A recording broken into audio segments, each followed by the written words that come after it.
Hi guys, what's going on? My name is Agrigor, and today I'm going to be speaking about something that hasn't yet been mentioned to come out in Battle for Azeroth yet, and that's Warlords of Draenor Timewalking. And I'm going to be speaking about everything from when we can expect this to be released, to what loot will be available from the Time Warp Badge NPC, and even what mount I think will be available from that NPC. So without further ado, here is my speculatory video on the Warlords of Draenor Timewalking. Just a reminder that this video is entirely speculation and my own thoughts, so if there's anything you want to add, feel free to leave a comment in the comments section below. So first I'm going to cover things that we can almost 100% be certain of this event, and that is the event quest being available from Chronicler Shupa in Desire Lore for the Horde, and Chronicler Tupa in Borelas for the Alliance.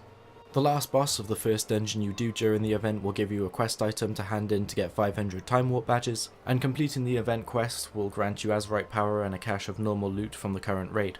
We can also be sure that the Infinite Time Reaver will still have a 1% chance to drop from any boss available during the event. The loot available from the bosses will be around 335 plus item level for level 120s, with a chance to Warforge and Titanforge, and a level restriction of around level 100 will be implemented, seeing as this was the level required when it was current content. And with that out the way, we can go into the speculatory part of the video, and first off, dungeons. Now if Blizzard keep in line with the current themes for time walking, I imagine there will be 6 dungeons available, and in my opinion those 6 dungeons should be Grimrail Depot, Iron Docks, Archendoon, Shadowmoon Burial Grounds, Skyreach and Bloodmoor Slag Mines, with the exception of Everbloom, because in my opinion it doesn't quite fit in with the whole Iron Horde theme of the expansion, and UBRS being a revamp, so I doubt very much that they'll have that in time walking.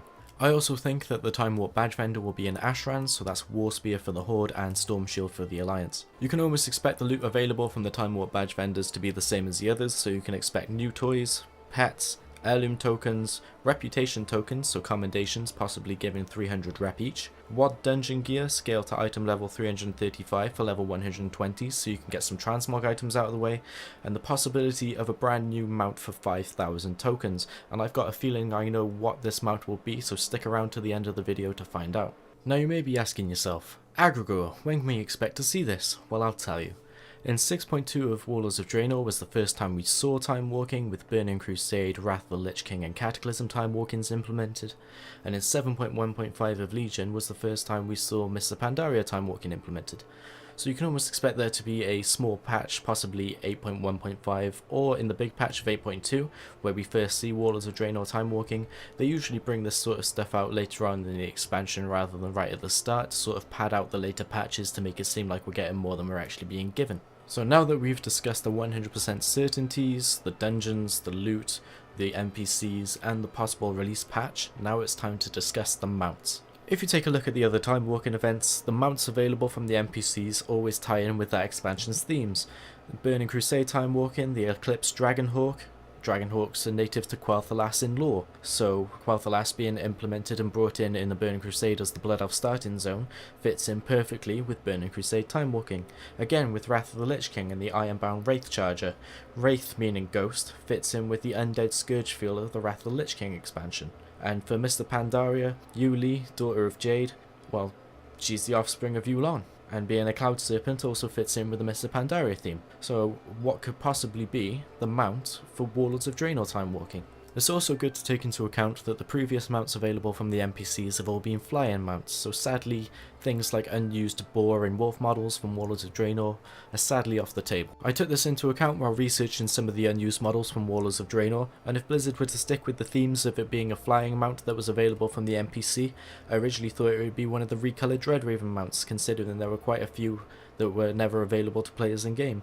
This would also stick with the Arakoa themes of the expansion, using the same model as the world boss Rukmar and the corrupted Dreadwing mount that was available in Tanaan Jungle. But then I noticed a load of Rylak models that were unused, and that got me thinking.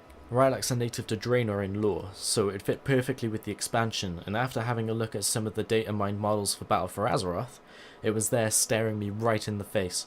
A new purple Rylak model which appeared in the database for 8.1 but is not yet available for players. With the Magar Orc Allied Race storyline being the only reason to go to Draenor so far this expansion, I see no other reason this mount would exist other than to be a purchasable mount from a yet to be released Warlords of Draenor time walking vendor.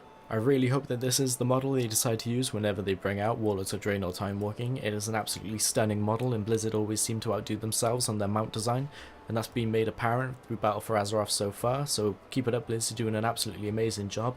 That's going to be it from me now, guys, so if there's anything you want to add or any questions you want to ask, please feel free to leave a comment below. If you like the video, please rate it a thumbs up and subscribe for more. Links to my social media will be in the description below, and until next time guys, nice one.